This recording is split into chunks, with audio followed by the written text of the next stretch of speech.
When I met Billy, I was like, okay, here we go, another crazy white boy, right? But it was actually true.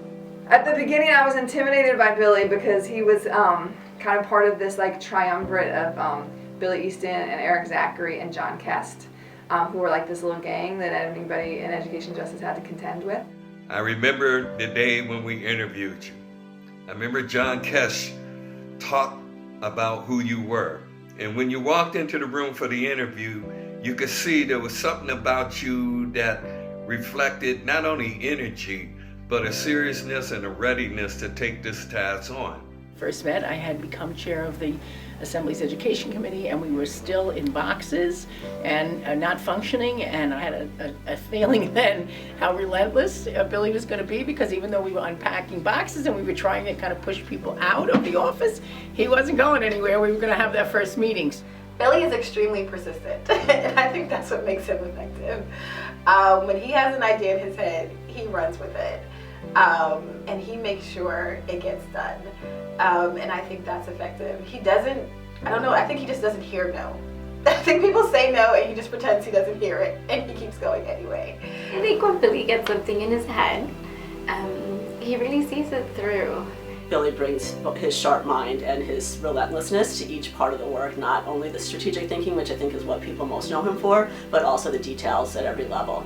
He is somebody, as an organizer, he's just resilient, doesn't quit, and just goes and goes and goes. And I think that level of commitment to the issues is very telling of his passion for whatever cause. There's just a certain intensity about Billy that when he is, on a warpath, he is on a warpath, and he's going to get done what he needs to get done.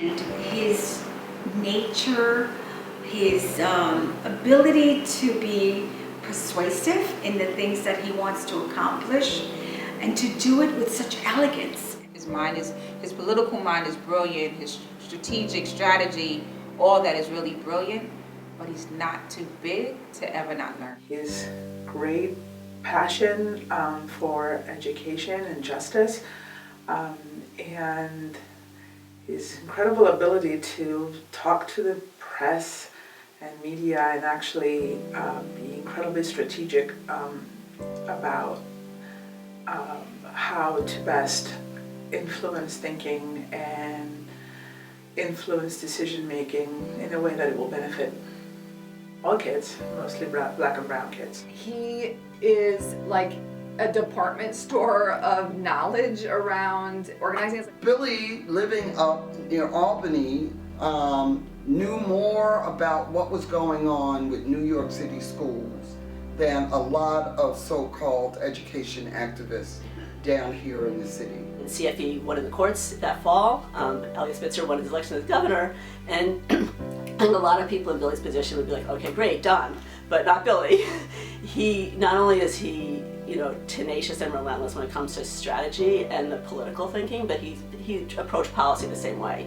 He was determined to make sure that the governor got it right and that Foundation Aid formula was going to truly drive the funding to the schools that needed it and the school districts that needed it. Billy laid out the spreadsheets and the history for me and demanded that I understand everything that had happened and why it happened, and brought this incredible moral fierceness along with this real insistence that anybody who was going to run for governor or take any political role in this state understand what was happening to kids in this state and why and how and what the terms were.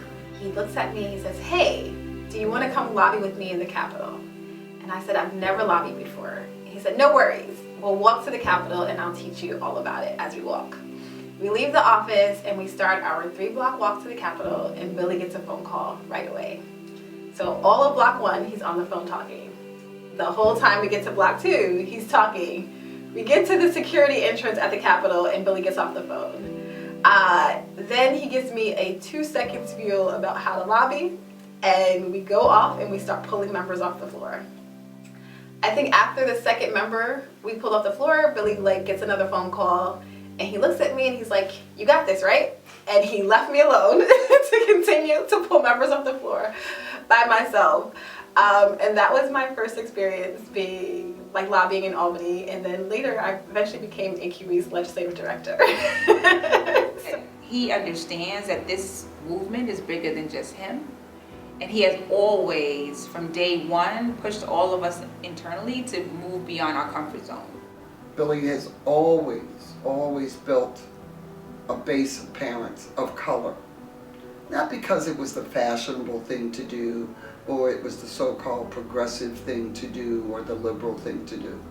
But it was the right thing to do because Billy always saw individuals, just like he always saw me as an individual. He has been very intentional about wanting to build people up and build up their leadership, and I think that that's invaluable to our organization, has been invaluable to our organization, but also to the movement. He will break down doors, particularly for Black and brown people, to climb through and to see their own value and power in this work. Billy has always brought a lot of, confidence, brought a lot of confidence in people. He always asked me to speak in front of people during press conferences. I think that is such a telling component about a white man in that space, right? To be like, I can build this team of women, mostly women of color, step back, which I know is really hard, especially with Billy, to like step back when needing to step back, but you know, having such faith in that team and in all of us, right? And like the supplemental team is really amazing to me. The way that he has supported women of color and has passed on his power to women of color is really a model, I think, for other people and for other organizations. Billy has mentored Jasmine and mentored other young women and given them opportunities, which is really rare in political life, and I really respect that, and I really respect his dedication and commitment. He's very aware of his whiteness, and he doesn't shirk away from it like others do. He sees that he has a role, and he absolutely embraces that role and that responsibility. It is his duty, you know, for us to win. That you really, literally, intentionally have decided that, you know what, sometimes it's time to move on, and that you instilled in us what we needed to push this organization forward. And for that, I will be forever grateful, appreciative, and will never forget. And any white man out there can never tell me that they're not willing to give up their power, because I know the man who is willing to do it is Billy Easton. He does his homework. He's managed to keep a wonderful staff, and we're so happy that Jasmine will continue and everyone else on the staff will continue on. I've learned a lot from watching Billy do this work. He's been generous with his time, and he's been a great teacher. And he really helped me to learn how to speak up in rooms that I thought I needed to be quiet in. He really helped me to realize there was value in my voice. And so for that, I'm eternally grateful. I really appreciate how generous he is. And you know, that I think was one of the things that's like allowed him to have such an incredible impact on so many organizations and on so many people, including me. If there's one thing that gets Billy riled up is the governor. I don't think anyone has needled the governor more than Billy Easton, and I think that's a credit to Billy in terms of the work he's done, the education movement he's helped build over the past couple decades. And I placed the governor on hold to get Billy, and then the governor proceeded to yell at Billy for the next 45 minutes. I've been able to have like just amazing cackles and laughs or just poking fun at Billy, and Billy being able to be like, right? Your passion and your sense of humor, no matter how tense a situation got, you were always able to kick in something funny to sort of break the tension. And it is a pleasure as you begin to step off and pass the mantle to say, man, what a job you've done. Billy Easton built AQE, and it is what it is today. It is a force to be reckoned with because of that white boy. I love you, Billy.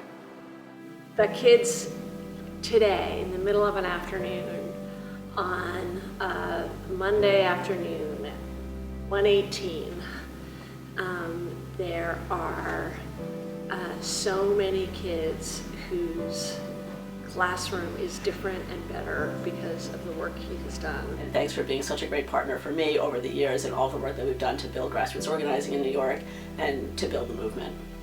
Really, one of the best working experiences of my career. It's been a privilege for me to work with AQE. Thank you for your service at AQE. It's been great to have you as a compañero fighting alongside you. So happy for you, and I'm jealous in many ways, and I know that our friendship will continue. I think he's amazing. Like getting to know Billy has been one of the great joys. I super like you, Billy. Oh no, I do have no, I can't tell that story. Mostly in a cumulative sense of knowing you for 15 years, it's just the human of who you are that makes me want to follow you. And I love you. Yeah, Billy is just, he's all right.